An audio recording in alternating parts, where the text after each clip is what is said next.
Nabi itu kata Ibnu Abbas, ini sunnah ini ya, kalau dikerjakan, ikut sunnah Nabi, dikerjakan dapat bukan hanya pahala, dapat cinta Allah. Itu yang mahal tuh. Pak, bukan hanya pahala ya Pak, semua kegiatan kita yang diniatkan ikut petunjuk Nabi itu bisa berpotensi mendatangkan cinta Allah. Bangun, ikut cara bangunnya Nabi. Mau minum, ikut cara minumnya Nabi. Diniatkan ingin ikut Nabi.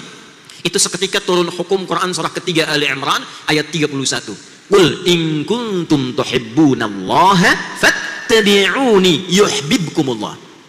Viralkan Muhammad. Jika ada orang yang serius mencintaiku, buktikan cinta hambaku kepadaku dengan mengikuti contoh dan jalan hidupmu. Ketika ikut diikuti, Allah turunkan cintanya kepada kita.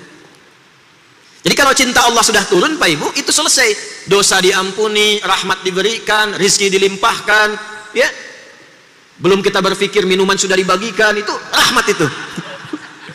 Ya, rahmat kan? Kan masuk masjid itu baca rahmat kan? Allahumma ftahli abwaaba rahmat. Ketika rahmat datang, semua datang. Ayo bagikan tuh. Baik, balik ya. Maka kata Ibnu Abbas itu adalah kebiasaan Nabi sallallahu alaihi wasallam. Satu, kalau beliau bangun tidur, beliau duduk terlebih dahulu. Ini sunnah. Bukan hanya cara, tapi sunnah. Diikuti, dituliskan pahala, potensi cinta Allah. Duduk. Ya, bangun tidur, terus duduk. Kan barusan dibilang. Gak ada orang bangun tidur langsung mandi itu. Ya, bangun tidur, ganti liriknya itu di TK-TK Aisyah ya, sesuai dengan sunnah dan hadis. Nabi bangun tidur, terus duduk. Dalilnya Abu Daud nomor hadis 1367, rawinya Ibnu Abbas. Bikin status tuh. Tenang dulu, biarkan darah mengalir. Setelah itu, wa masaha biyadihi min athari naumi, beliau menghilangkan bekas kantuknya dengan bagian tangannya yang bersih.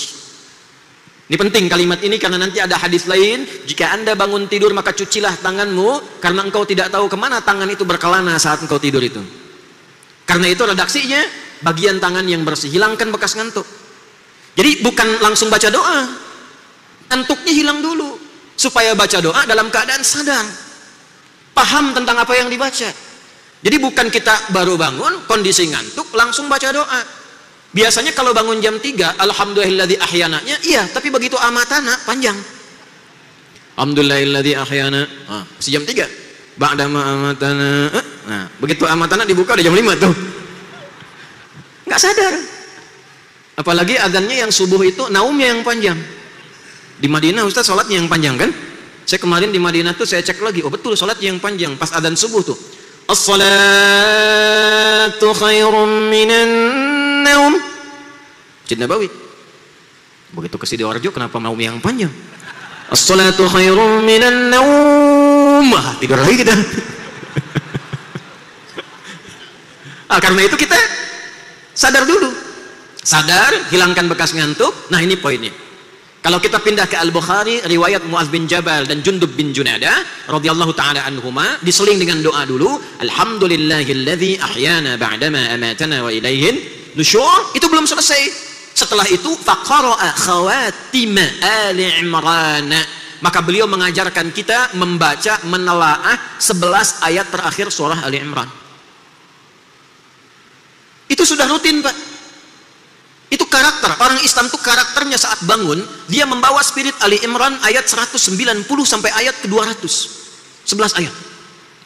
Inna fi khalqis samawati wal ardi wa ikhtilafil laili wan nahari la ayatin li ulil albab. Jadi kita baru bangun sudah diminta oleh Al-Quran, dituntun oleh Nabi untuk menjadi pribadi ulul albab. Baru bangun. Anda boleh cek kitab suci manapun yang dianggap suci di muka bumi. Tidak ada satupun kitab yang disucikan di muka bumi ini yang mengajar, membimbing, mengarahkan pemeluknya baru bangun menjadi pribadi intelektual ulul albab. Itu tidak ada. Kecuali Al-Quran. Quran surah 23. Ada manusia yang sedang berpetualang di bumi tapi dia pewaris surga Firdaus. Amalnya apa? Dikeluarkan ayat 1 sampai 9-nya. Qad aflahal mu'minun alladzina hum fi salatihim khashi'un. Jadilah kegiatan kurikulum. Ingat, bukan profesi. Penghuni surga Firdaus itu profesinya banyak. Bisa dokter, bisa camat, bisa lurah. Tapi punya karakter. Apa karakternya? Kalau sholat khusyuk. Kalau sekedar sholat, surga biasa. Tapi kalau ingin firdaus, belajar khusyuk menikmati sholat. Satu. Walladzina hum 'anil lagwi mu'ridun. Yang nggak penting tepikan. Ini bermanfaat, berkata bermanfaat, katakan. Mendengar ada manfaatnya, dengarkan. Yang tidak ada manfaatnya, dia jauhi. Itu karakter namanya. Profesinya boleh apa saja. Turunkan itu ke bumi. Jadikan panduan dalam berkehidupan. Maka itu yang dimaksud kurikulum akhirat. Jadi ketika meninggalkan dunia, siap dengan bekal akhirat. Firdaus sudah menunggu. Karena persiapan bekal kita siapkan dari sekarang. Dunianya tidak hilang, minumnya tetap sama, makan tetap makan, kerja tetap kerja. Hanya bedanya, kerja di tempat yang sama, ada yang tidak sholat, ada yang sholatnya khusyuk. Itu yang kita siapkan. Nah, itulah ulul albab. Itu sebabnya ketika kita bangun, kita katakan, Alhamdulillahilladzi ahyana ba'dama amatana wa ilaihin nusyur. Ya Allah, terima kasih Engkau berikan padaku kesempatan hidup saat ini sesuai ajalku. Walaupun Kau tahan sementara tadi dalam tidurku. Perhatikan kalimatnya, perhatikan. Aku berjanji sekarang akan menyebar di dunia, mencari persiapan bekal untuk pulang kepadamu. Nusyur itu menyebar untuk kembali.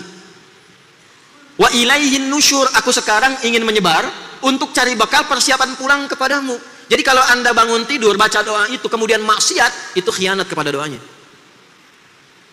Jadi nggak mungkin ada orang baca doa itu, berbuat kriminal, itu mustahil. Karena dia komitmen.